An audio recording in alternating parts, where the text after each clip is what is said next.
En ce moment même, des millions de personnes à travers le monde lisent les gros titres avec un nœud à l'estomac.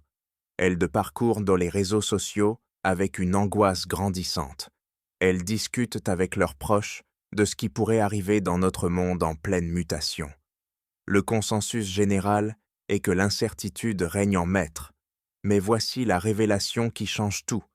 L'agitation des événements mondiaux n'a pas à provoquer d'agitation dans votre expérience personnelle.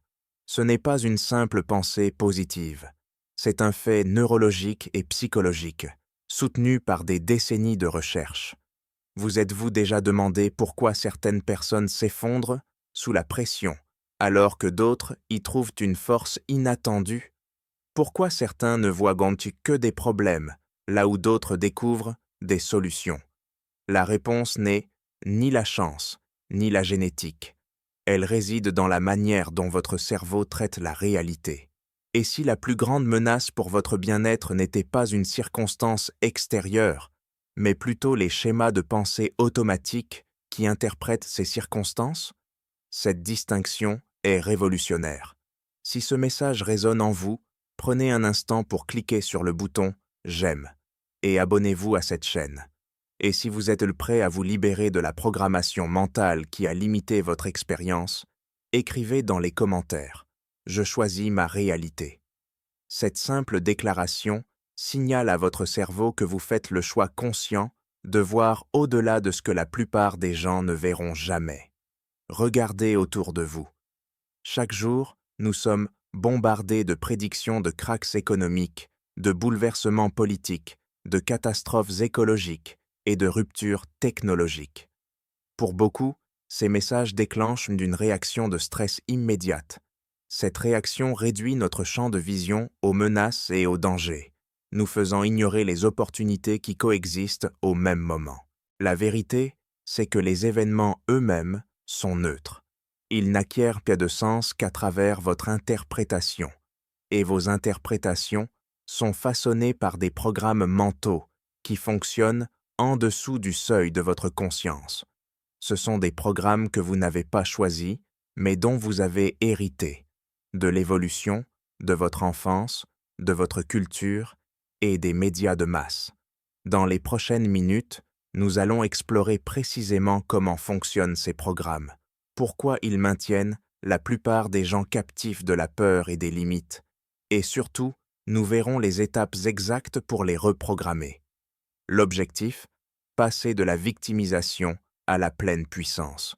Ce n'est pas une théorie abstraite, c'est une connaissance pratique qui transformera votre manière de naviguer dans tous les aspects de la vie.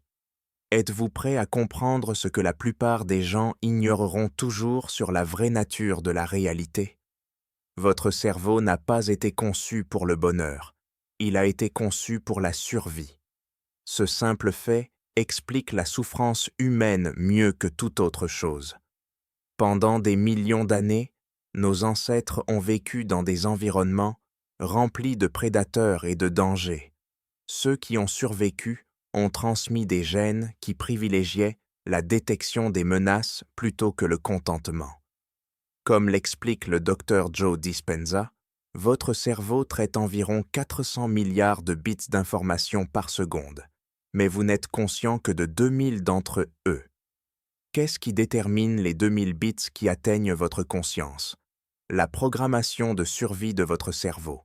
Ce programme ancestral agit comme un filtre, scannant en permanence votre environnement à la recherche de problèmes potentiels.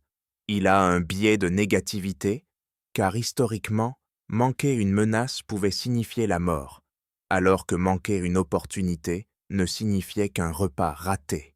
C'est pourquoi les nouvelles négatives captent si puissamment notre attention.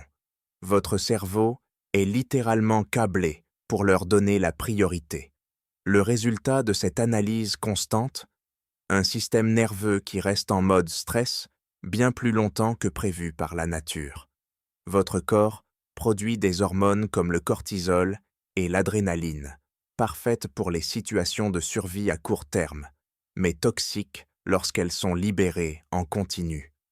Jour après jour, ces substances chimiques inondent votre système, rétrécissent votre perception, altèrent votre prise de décision, affaiblissent votre système immunitaire et réduisent littéralement les zones de votre cerveau associées au raisonnement supérieur. Vous devenez physiquement incapable de voir les opportunités, les solutions ou les issues positives.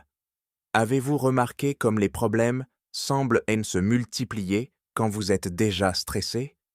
Ce n'est pas une coïncidence, c'est de la neurobiologie. L'aspect le plus dangereux de ce programme de survie est qu'il fonctionne de manière automatique et inconsciente. Avec le temps, ces schémas créent des autoroutes neuronales dans votre cerveau. Plus ces chemins sont utilisés, plus ils se renforcent. À l'âge adulte, la plupart des gens ont creusé de profonds sillons neuronaux, de peur, d'inquiétude et de négativité. La bonne nouvelle, c'est que votre cerveau est remarquablement plastique. À tout âge, vous pouvez créer de nouvelles connexions neuronales. Avec une pratique constante, vous pouvez tracer de nouveaux chemins basés sur la possibilité plutôt que la menace, sur l'abondance plutôt que le manque. Il ne s'agit pas de pensée magique, il s'agit de neurosciences. En dirigeant intentionnellement votre attention, vous pouvez littéralement recabler votre cerveau. Les médias modernes comprennent parfaitement le biais de négativité de votre cerveau et l'exploitent sans pitié pour le profit. Chaque titre, chaque notification est conçu pour déclencher votre instinct de survie. La devise « le sang fait vendre » n'est pas qu'un dicton. C'est un modèle économique basé sur le détournement de votre attention par la peur. Cette exposition constante aux catastrophes et aux conflits crée ce que les psychologues appellent le syndrome du monde méchant. La perception que le monde est bien plus dangereux qu'il ne l'est en réalité. Votre perception devient votre réalité. Quand votre esprit est programmé pour s'attendre au danger, il en trouve des preuves partout, tout en devenant aveugle aux preuves du contraire. Ce que la plupart des gens ignorent, c'est que l'attention est votre ressource la plus précieuse. En autorisant les médias à capter votre attention par la peur, vous sous-traitez la programmation de votre cerveau à des entreprises dont le but est de vous garder captif, pas de vous aider à vous épanouir. Lorsque des millions de personnes se concentrent simultanément sur les mêmes peurs, une sorte d'anxiété collective se crée. Cette énergie est palpable.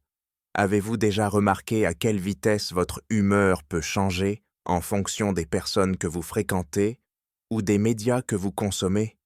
C'est le pouvoir de la conscience collective. Le plus grand mensonge de notre époque est l'illusion que vous n'avez pas le choix de ce sur quoi vous vous concentrez. La vérité, c'est que même si vous ne pouvez pas contrôler les événements mondiaux, vous conservez une souveraineté absolue sur votre attention. Il ne s'agit pas d'ignorer les problèmes, mais de consommer l'information de manière stratégique plutôt que passive.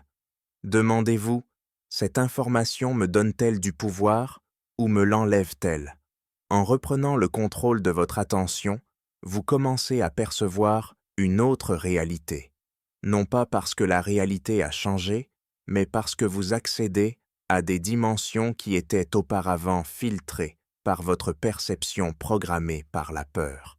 L'une des découvertes les plus révolutionnaires des neurosciences est qu'il n'y a pas de réalité objective, du moins pas telle que nous la vivons. Votre cerveau ne fait pas qu'enregistrer le monde comme un appareil photo. Il construit activement votre expérience à partir de fragments d'informations sensorielles, en comblant les vides avec vos attentes et vos croyances. Pensez à la couleur. Vous voyez un monde éclatant, mais dans la réalité physique, il n'y a que des longueurs d'onde de lumière. La couleur existe dans votre perception, pas dans le monde lui-même. Il en va de même pour tout ce que vous expérimentez. Si votre cerveau construit votre réalité en se basant sur ce qu'il s'attend à trouver, alors changer vos attentes change littéralement la réalité que vous vivez. Entre un événement et votre réaction, il y a un espace où vous pouvez choisir votre interprétation. Cet espace, aussi infime soit-il, contient l'essence de la liberté humaine.